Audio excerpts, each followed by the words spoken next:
Welcome back to the Movie Draft House. I'm your host, Mark, joined by Spooky Jeff. Ooh, I don't know how to follow that up, so I'll just accept it. Yeah, you're pretty spooky. Am I? What is the spookiest thing about me? You have a spooky voice. Oh, damn. That's about the most upsetting thing. I mean, if you said, I got a spooky dick, that would have at least been... What? What does that mean? Is it ghostly? Why are you always talking about I would my say, dick? I don't know how to respond. Yep. I don't know how to respond to any of that. I'll say that I don't know if your dick is spooky. Have no. All right. Welcome back to the Movie Draft House. Oh, it's gonna be good.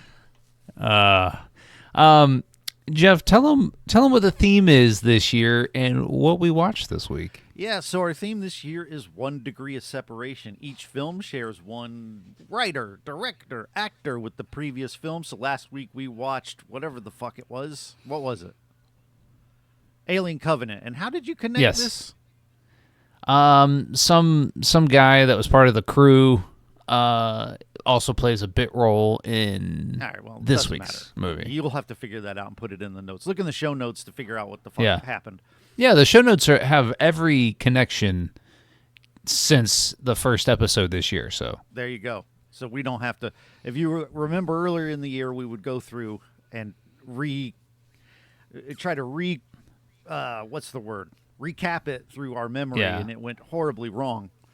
It'd be terrible at it was this awful. point. Yeah, and it would take up half the show, and it'd make us hate what we do for a hobby, and so we stopped. But all I have to do is connect whoever it was from last week to this week's film, MaXXXine, from 2024, directed by and written by Ty West, or T West, I'm not sure. Stars Mia Goth, as well as Elizabeth Debicki, and our boy Kevin Bacon, who have we? We have not had a Kevin Bacon, which is film. Crazy because we're doing 1 degree of separation, which is often the 7 degrees of Kevin Bacon, and yet this is our first Kevin Bacon film. That's correct. But this movie also has what's his face? Oh, it was Uli Latukefu that was in Alien Covenant. That's also in this one. He was Shepard Turi. Okay. In this film. But Giancarlo Esposito is in this. Kevin, like you said, Kevin Bacon, and then who are the two cops? Bro,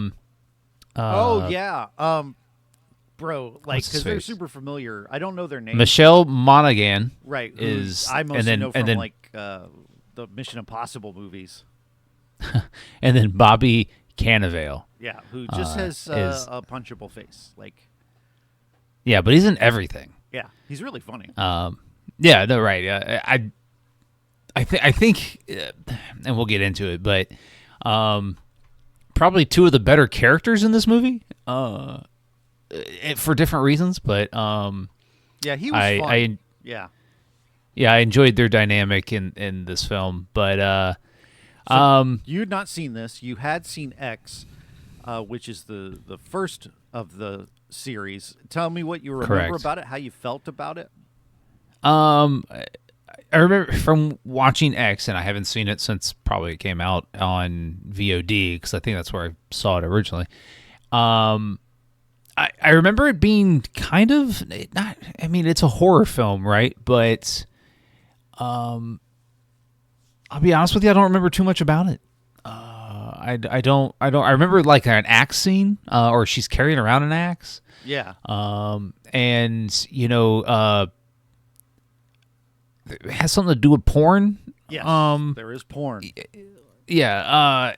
I'll be honest. That's all I recall about that movie. Let me run it down for you real quick. Yeah. So, this group of porn filmmakers go to this old farmland. I guess they're renting like a shack that's on this old couple's property to film a porno.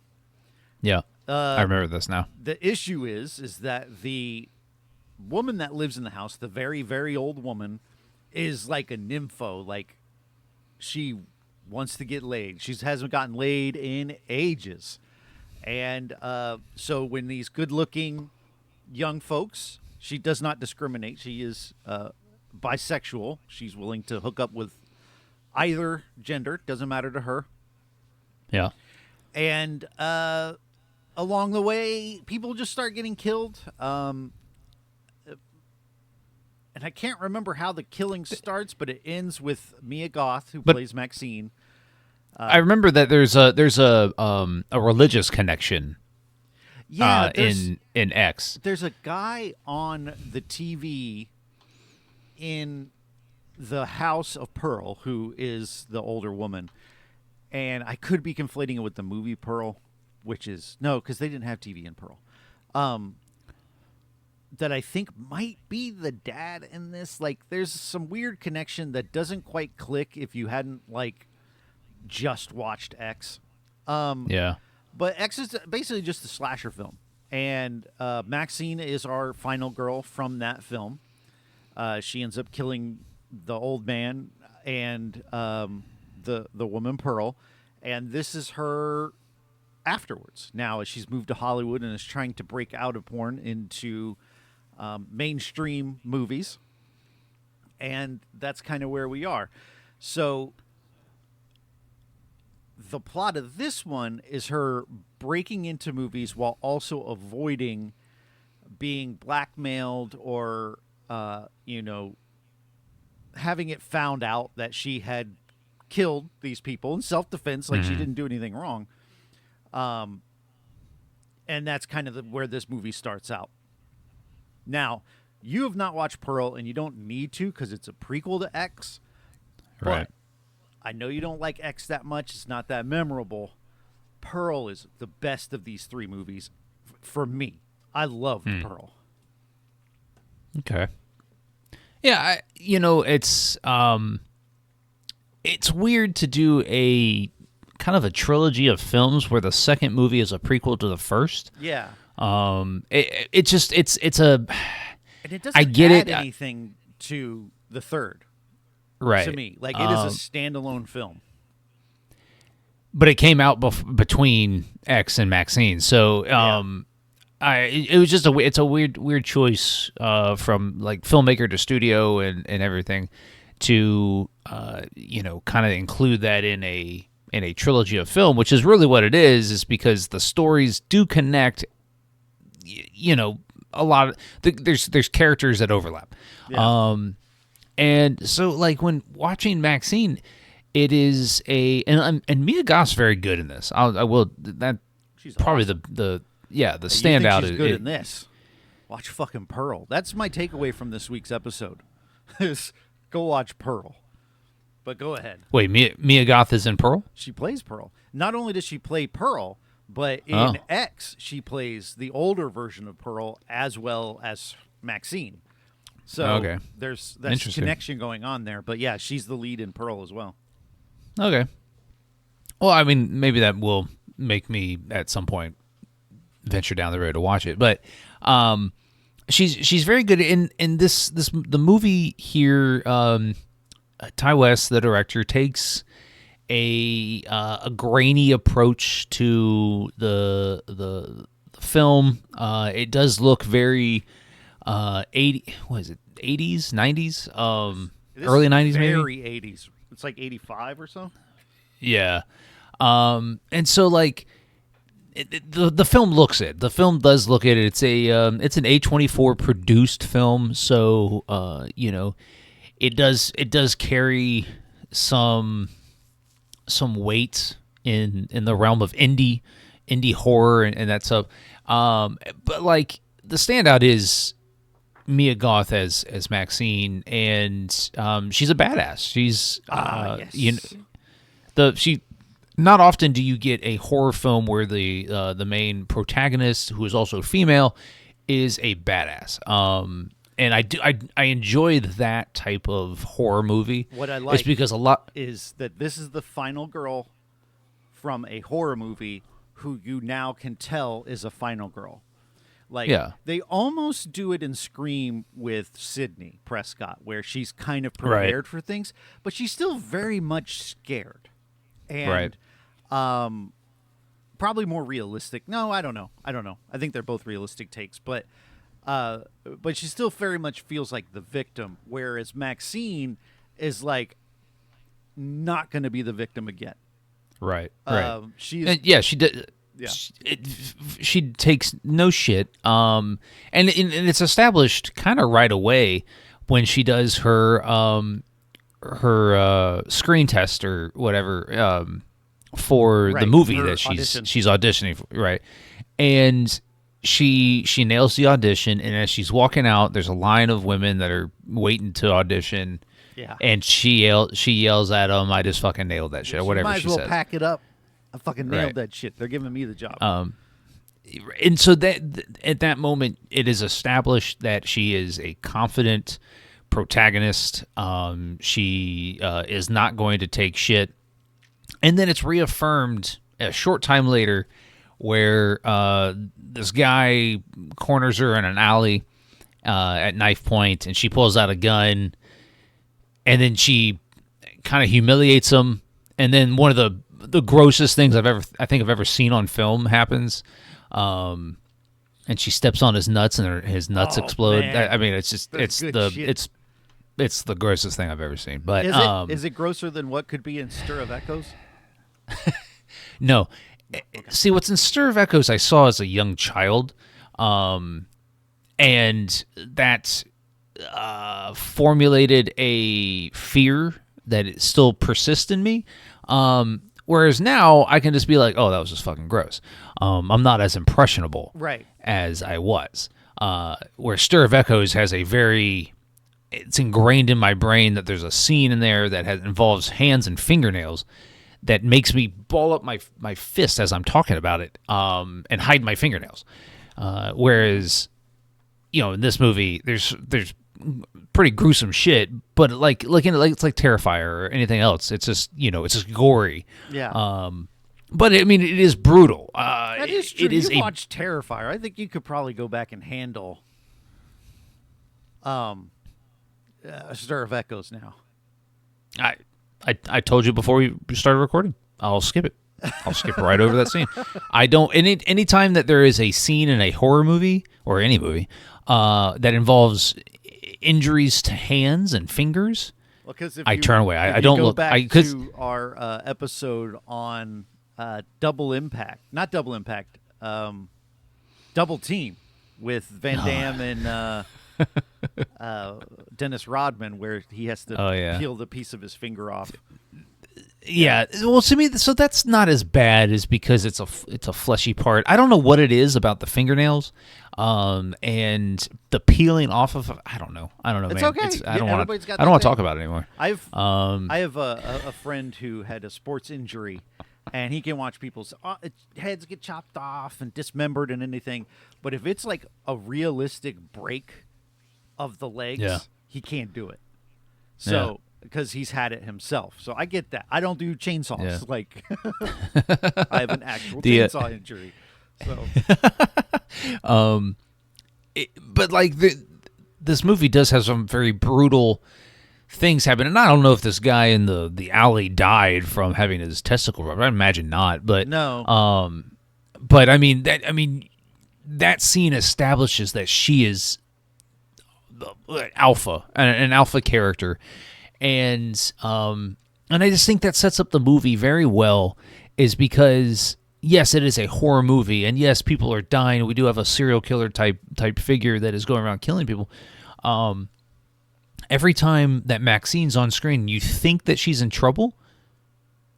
There's also the thought that, hey, she can handle it. Right. And I do appreciate that in a horror film, is because a lot of times horror films involve very stupid characters or characters that make very stupid decisions. And I appreciate the ability to write a character to where they're not putting themselves in danger because they're being stupid. Yeah. And that the movie kind of leads you to think initially that she is still kind of going to be that victim. I think she does try to not have to pull a gun out and step on someone's testicles, is kind of maybe what they're establishing. But the movie almost tries to fake you out like she can't take care of herself, but she's telling her friends, like, I can take care of myself. I'm not scared to walk home at night. And you're like, okay. Right. And then she does, and it's fine. Like, she can handle herself. She's good. All right. So, yeah, I think that regardless of how you feel about the trilogy, I think MaXXXine is one of the more interesting characters and look at a final girl that we've seen, you know. I think the fact that nothing is going to get in her way of being an actress is so compelling. And she, like Mia Goth, does this reserved approach to her acting where she's like, you can tell she is seething on the inside, but what's coming out is sort of subdued, right? I don't know. It's such a great performance. Yeah. And, like, I'll be honest, I haven't seen Mia Goth in a lot of things. I've only seen her in these movies. Okay. Yeah, I mean, I'm looking at her filmography, and I don't think I've seen anything else that she's been in. And a lot of it is kind of indie stuff. But I mean, these movies are.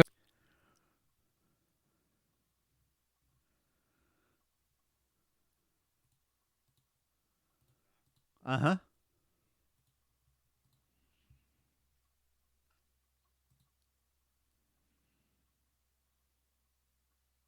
You want to clap again? Ooh.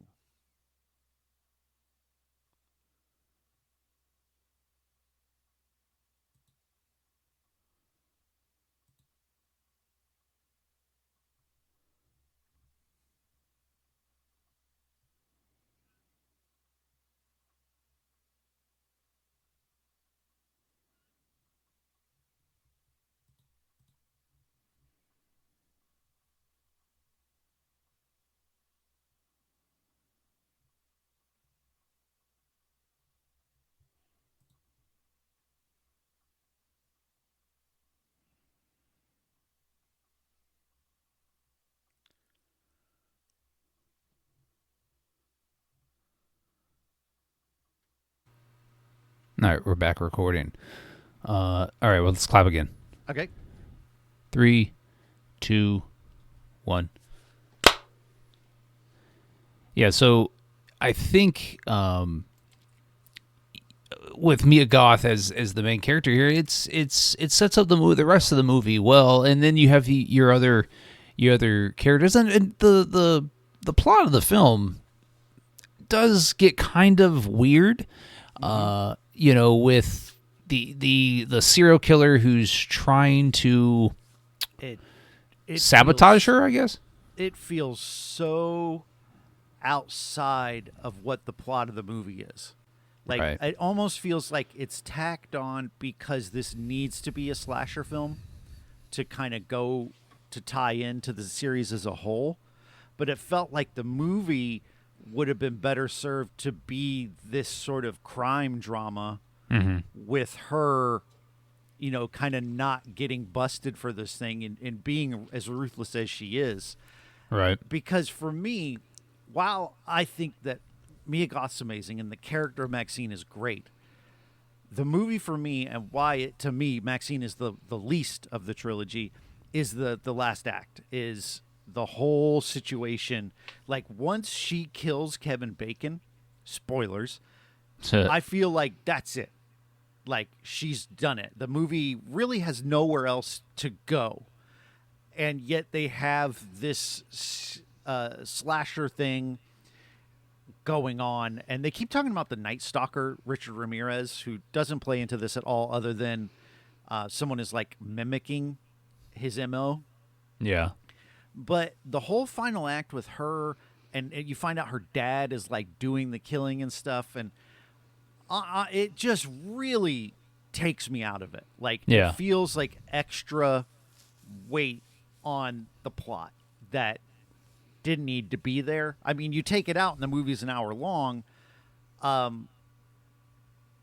but with it in there, it just feels like it's in the wrong movie to me.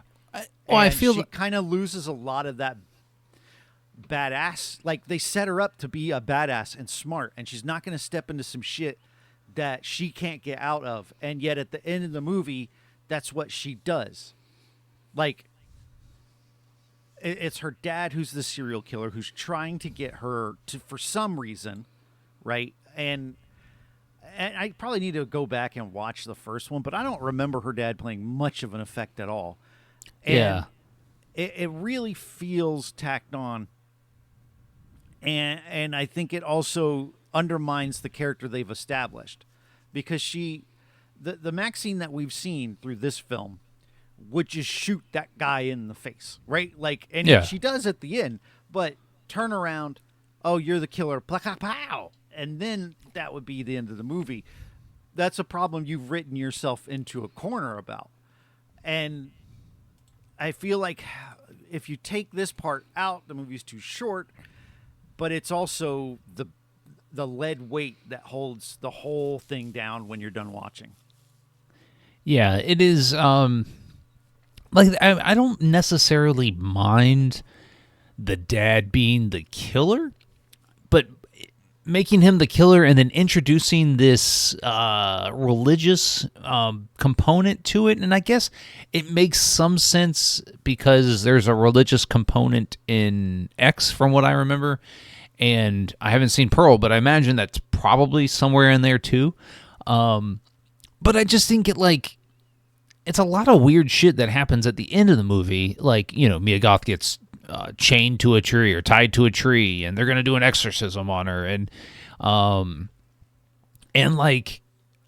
the detectives come and they interrupt, and there's a big shootout, which is weird. It was another weird thing to happen. And then MaXXXine gets the last, laugh of sorts and shoots her dad in the face. I just it's weird to go from the start of this movie and what's happening with this serial killer, this almost, what's the serial killer from, I Know What You Did Last Summer with the Hook. Hook, I don't know his name, but Hook Man. Yeah. Hook guy. There's similarities between these two, because the killer here is dressed up almost like a fisherman. I mean, he doesn't have the fisherman hat or anything, but it's just he's in a rubber suit of sorts. Yeah. And when he kills somebody, it's gruesome, like the video store death of the guy. Yeah. Why'd they gotta kill that guy? He didn't do shit. I don't get it. But it just there are decisions in this film that I'm like, if the decision like that wasn't made, I think it would have been better. And I felt that way quite often. I mean, maybe not quite often, at different points throughout the movie. And I really just felt like this could have been a, hey, we're just trying to figure out who the serial killer is movie, while exploring Mia Goth's ambition to break into Hollywood and have them overlap. Where the movie, I think, kind of becomes disjointed is when those two ideas overlap, and it's religion. Yeah. And I really feel like it kind of, it put, it took me out of it in the third act. Yeah, it did feel like a new movie started. Yeah, is the best way I can put it. And because I remember watching it, and the first time I saw it, because this is my second go round, and I'm watching it this go round, and I'm like, damn, this is great. I'm really enjoying it, and I can't remember why I didn't like this before. And then the third act happens, and you're like, oh, now, okay, I remember. Right. Shit, You know who's in Pearl? David Corenswet, Superman. Is he really? We could watch Superman next. Oh, no, he's in Pearl. He's in Pearl, yeah. And it's not a horror movie, but I've already found what I'm going to pick next. So, but anyway, so all right, so Jeff, what did you think of this one? Do you recommend it? No, but I highly recommend Pearl. Just, it's so good and such a complete encapsulated story told from such a unique perspective. And it really, actually, I say it doesn't have much to do with MaXXXine, but there's a lot of parallels between the characters of Pearl and MaXXXine. They both have a particular level of drive to be something bigger than themselves, and one of them fails and one of them succeeds. And I think that's maybe what they're going for there, but definitely I recommend Pearl. Yeah. What about you? Yeah.